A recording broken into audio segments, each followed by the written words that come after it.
कल्पना कीजिए एक ऐसा दरवाजा जो सदियों से बंद था और जब वो खुला तो अंदर का नजारा देख हर कोई अवाक रह गया, यानी कि हैरान रह गया। काशी विश्वनाथ मंदिर, जिसे स्वयं भगवान शिव की नगरी कहा जाता है, उसके तहखाने जब 400 सालों बाद खोले गए तो वहाँ क्या मिला? क्या ये कोई छिपा खजाना था, कोई प्राचीन शिवलिंग, या फिर कोई ऐसा रहस्य जो इतिहास की किताबों में भी दर्ज नहीं था? कुछ लोग इसे महादेव का चमत्कार मान रहे हैं तो कुछ इसे प्राचीन हिंदू सभ्यता की अद्भुत धरोहर बता रहे हैं। आखिर इन तहखानों को बंद क्यों किया गया था और इन्हें अब क्यों खोला गया? आइए इस रहस्यमय घटना की पूरी कहानी जानते हैं, वो भी हर एक रोचक पहलू के साथ। दोस्तों, इस समय प्रयागराज में महाकुंभ मेला चल रहा है, जहां करोड़ों श्रद्धालु संगम में डुबकी लगा रहे हैं। इसी बीच काशी विश्वनाथ मंदिर में भी लाखों भक्तों की भीड़ उमड़ रही है। लेकिन इन सब के बीच एक चमत्कारिक घटना घटी जिसने हर किसी को हैरान कर दिया। काशी विश्वनाथ मंदिर 12 ज्योतिर्लिंगों में सबसे प्रमुख माने जाते हैं और अनादि काल से काशी में ही स्थित है। इसे भगवान शिव और माता पार्वती का आदि स्थान भी कहा जाता है। मान्यता है कि अभिमुक्तेश्वर को ही पहला ज्योतिर्लिंग माना जाता है, लेकिन इतिहास गवाह है कि काशी विश्वनाथ मंदिर कई बार मुगल आक्रमणकारियों का शिकार हुआ। हाल ही में जब मंदिर के तहखाने को 400 सालों बाद खोला गया तो जो दृश्य सामने आया वो अविश्वसनीय था। आखिर ऐसा क्या था उस तहखाने में? क्यों इसे सदियों तक बंद रखा गया था? क्या ये महादेव का कोई चमत्कार था या फिर इतिहास का कोई भूला बिसरा अध्याय? आगे जानने से पहले हर हर महादेव कमेंट सेक्शन में जरूर लिखें और इस वीडियो को लाइक करना ना भूलें। दोस्तों, कई बार काशी विश्वनाथ मंदिर ध्वस्त होने के बाद भी अपने दिव्य रूप में खड़ा रहा। अगर इसके इतिहास की बात करें तो ये मंदिर 500 सालों से भी अधिक पुराना है। इस भव्य मंदिर को पहली बार मोहम्मद गौरी ने तोड़ा था, जिसके बाद इसका पुनर्निर्माण किया गया। लेकिन इसके कुछ समय बाद ही मुगल आक्रांता सुल्तान महमूद शाह ने इसे फिर से नष्ट कर दिया। इसके बावजूद काशी विश्वनाथ मंदिर को राजा टोडरमल और पंडित नारायण भट्ट ने मिलकर फिर से भव्य रूप दिया।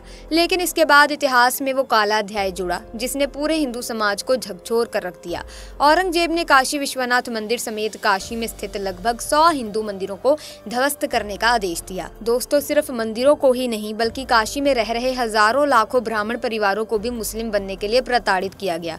आज भी जो बनारस में कुछ मुस्लिम समुदाय मौजूद हैं, वो कहीं न कहीं इसी जबरन धर्म परिवर्तन की घटनाओं का हिस्सा रहे हैं। लेकिन इन तमाम आक्रमणों के बावजूद काशी विश्वनाथ मंदिर की दिव्यता और महत्व कम नहीं हुआ, बल्कि समय के साथ और भी प्रखर होता चला गया। दोस्तों, वर्तमान में जो कुछ मुस्लिम परिवार बनारस में रहते हैं, उनके पूर्वज वास्तव में हिंदू ब्राह्मण थे, जिन्हें जबरन धर्म परिवर्तन के लिए मजबूर किया गया था।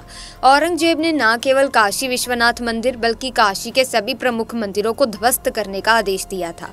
हालांकि वो काशी विश्वनाथ मंदिर को पूरी तरह नष्ट करने में असफल रहा।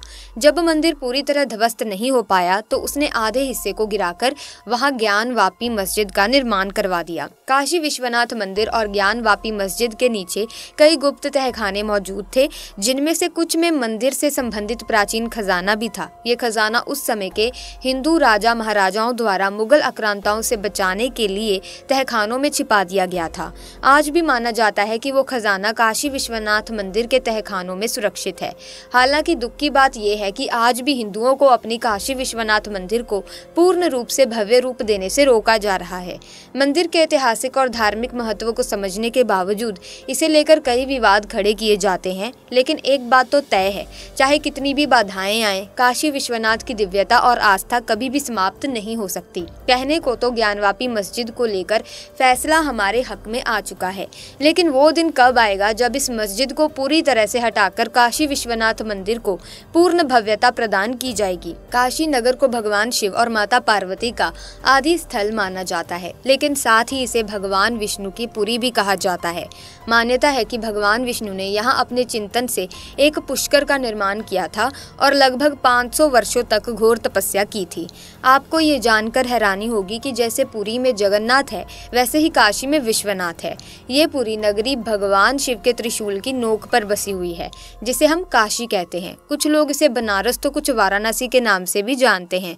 मान्यता ये भी है कि सृष्टि की रचना से पहले भगवान विष्णु ने यहाँ तपस्या की, फिर ब्रह्मा, रुद्र और महेश महेश की उत्पत्ति यहीं से हुई। काशी के बारे में कहा जाता है कि जो भी यहाँ आता है वो अपने जीवन के सभी दुखों से मुक्त हो जाता है और मोक्ष प्राप्त करता है। ऐसी मान्यता है कि वाराणसी या काशी में जब किसी मनुष्य का देहावसान होता है तो स्वयं महादेव उसे मुक्ति दान देते हैं और तारक मंत्र का उपदेश करते हैं। इसी कारण बहुत से लोग अपने जीवन के अंतिम क्षण काशी में बिताने के लिए यहाँ आकर बस जाते हैं और यहीं प्राण त्यागने की कामना करते हैं। काशी की व्यथा और इसकी महिमा भी अनेक ग्रंथों में बताई गई है। काशी को सबसे ज्यादा खास बनाने वाला स्थान काशी विश्वनाथ मंदिर और उसके रहस्य हैं। इसके साथ ही गंगा नदी के तट पर स्थित मणिकर्णिका घाट भी इस नगरी को विशेष बनाता है। मणिकर्णिका घाट को महाशमशान माना जाता है और ये अत्यंत प्रसिद्ध व प्राचीन घाटों में से एक है।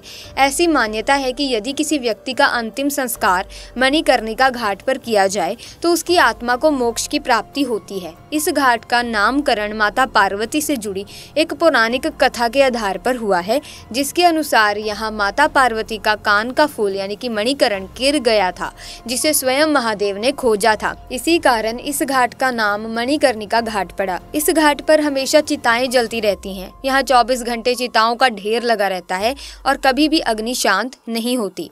मंजर भव्य तो होता है, लेकिन यहाँ एक अलग ही सुकून और मोक्ष की अनुभूति होती है। मनुष्य के सामने इतनी लाशें होने के बावजूद इस मणिकर्णिका घाट पर एक गहरा शांति भाव महसूस होता है। यहाँ होली के पावन पर्व पर चिताओं की राख से होली खेली जाती है, जिसे मसान होली या चिता भस्म होली के नाम से जाना जाता है।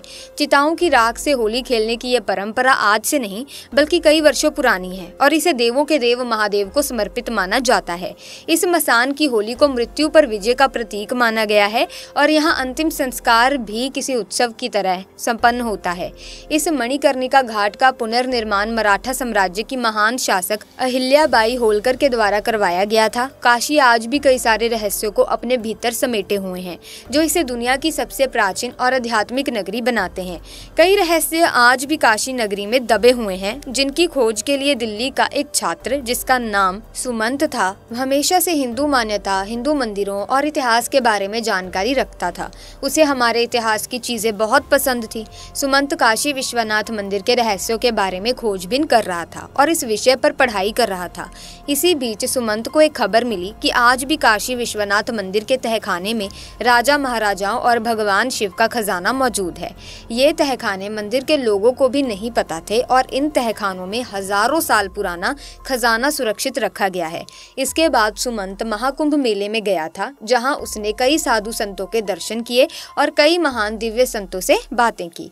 महाकुंभ मेले में सुमंत हर साधु से प्रयागराज, काशी और अयोध्या के इतिहास की बातें जान रहा था। इसी बीच सुमंत की मुलाकात एक बड़े ही दिव्य साधु से हुई, जिनका नाम था रामानंद तीरथ। वे इस महाकुंभ में तपस्या के लिए आए हुए थे और अपने भक्तों को दर्शन दे रहे थे। सुमंत उनके दर्शन करने पहुंचा और काशी विश्वनाथ और प्रयागराज के इतिहास के बारे में जानने की कोशिश करता है। रामानंद जी महाराज हर किसी से चर्चा नहीं करते थे और ना ही किसी को अपना समय देते थे, लेकिन सुमंत को देखकर वे प्रभावित हुए। इसके बाद रामानंद महाराज जी ने सुमंत को प्रयागराज के कई सारे रहस्यों के बारे में बताया। उन्होंने महाकुंभ के रहस्य, संगम घाट के रहस्य और प्रयागराज के अन्य रहस्यों के बारे में बताया। इन रहस्यों को जानने के बाद सुमंत ने काशी विश्वनाथ मंदिर के रहस्यों के बारे में उन साधु से फिर पूछा, जिसके जवाब में उन साधु ने काशी की महानता और उसके गुप्त रहस्यों के बारे में सुमंत को बताया। इनमें सबसे बड़ी बात काशी के कोतवाल के बारे में थी। साथ ही ज्ञानवापी मस्जिद के अंदर छुपे बाबा महादेव और नंदी देव के रहस्यों के बारे में भी उन्होंने सुमंत को बताया था। तभी सुमंत ने उनसे काशी विश्वनाथ मंदिर के तहखाने में खजाने के बारे में पूछा कि क्या आज भी वहाँ खजाना छुपा हुआ है। साधु महात्मा ने कहा, काशी में तो कई सारे खजाने हैं, आज भी जो मौजूद हैं। अगर मैं उन खजानों के बारे में बताने लगूं तो मेरी पूरी जिंदगी निकल जाए। भारत देश में आज भी कई मंदिरों के तहखानों में इतना खजाना मौजूद है कि वो देश की गरीबी मिटा सकता है। लेकिन आज भी हमारे कई साधु संत और देवता उन खजानों की रक्षा कर रहे हैं, ताकि वो खजाना कलयुग के चरम समय में सनातन धर्म और हिंदुओं की रक्षा के लिए उपयोग में आ सके। रामानंद महाराज जी सुमंत से कहते हैं काशी विश्वनाथ मंदिर का जो एक हिस्सा है वो ज्ञानवापी मस्जिद है और उसी ज्ञानवापी मस्जिद के पूर्वी हिस्से में एक तहखाना है जो असल में ऐश्वर्या मंडप है और उस ऐश्वर्या मंडप में खजाना भरा हुआ है। ये सुनकर सुमंत चौंक उठा और कहने लगा, महाराज जी, क्या सच में वो खजाना मौजूद है? रामानंद महाराज ने जवाब दिया, अगर तुझे विश्वास नहीं तो तू खुद जाकर देख ले, लेकिन उस खजाने की रक्षा आज भी काशी के कई गुप्तचर और साक्षात भगवान कर रहे हैं। रामानंद महाराज की बातें सुनकर सुमंत के दिमाग में ये विचार आया कि क्यों ना वो उस तहखाने को देखने जाए। इसके बाद सुमंत प्रयागराज से काशी की ओर निकल पड़ा, लेकिन काशी विश्वनाथ मंदिर में महाकुंभ मेले के दौरान भारी भीड़ थी और दर्शन के लिए घंटों घंटों लाइनों में लगना पड़ रहा था। इसका फायदा उठाकर सुमंत ने ज्ञानवापी मस्जिद के इलाके में प्रवेश किया। सारा प्रशासन और पुलिस का अमला मंदिर में भीड़ ज्यादा होने के कारण मंदिर के प्रांगण और व्यवस्था को संभालने में व्यस्त हो गया, जिसके चलते ज्ञानवापी मस्जिद में इतनी सुरक्षा नहीं थी। सुमंत ने इसका फायदा उठाया और चोरी छिपे ज्ञानवापी मस्जिद के अंदर प्रवेश कर गया। मस्जिद के अंदर जाने के बाद उसे नीचे तलघर की सीढ़ियां नजर आईं। वो उन सीढ़ियों की मदद से नीचे गया क्योंकि उसे पूर्वी हिस्से की ओर देखना था, जैसा कि साधु जी ने कहा था कि वहाँ एक तहखाना मौजूद है। जब सुमंत नीचे गया और पूर्वी हिस्से की ओर देखा तो वहाँ एक और छोटा सा दरवाजा था।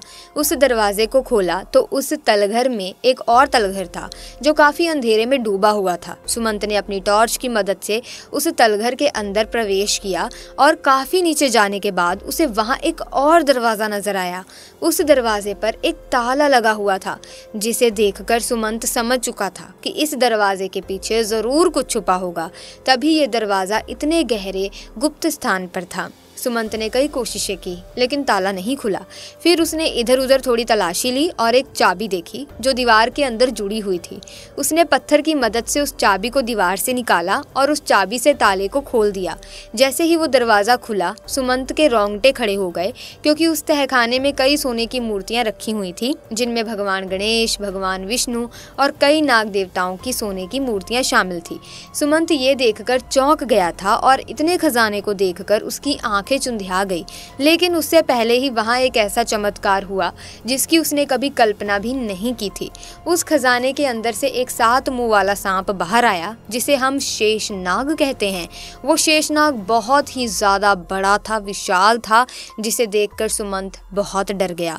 सुमंत समझ चुका था कि इस खजाने की रक्षा यही शेषनाग कर रहे हैं। सुमंत ने उस शेषनाग को नमन किया, हाथ जोड़े और वापस तहखाने का ताला लगा दिया। ताला लगाने के बाद उसने उस चाबी को उसी दीवार में फिर से जड़ दिया और फिर वो ज्ञानवापी मस्जिद के बाहर आ गया। इसके बाद सुमंत ने बाबा विश्वनाथ के दर्शन किए और अपनी हुई भूल चूक के लिए माफी मांगी। अगर वीडियो आपको अच्छी लगी है, इंटरेस्टिंग लगी है, मिस्टीरियस लगी है तो आप इस वीडियो को लाइक करें, शेयर करें, चैनल को सब्सक्राइब करके बेल आइकन को प्रेस कीजिए ताकि तमाम नए वीडियोस की अपडेट आपको मिलती रहे। हम मिलेंगे जल्दी, तब तक के लिए थैंक्स फॉर वॉचिंग।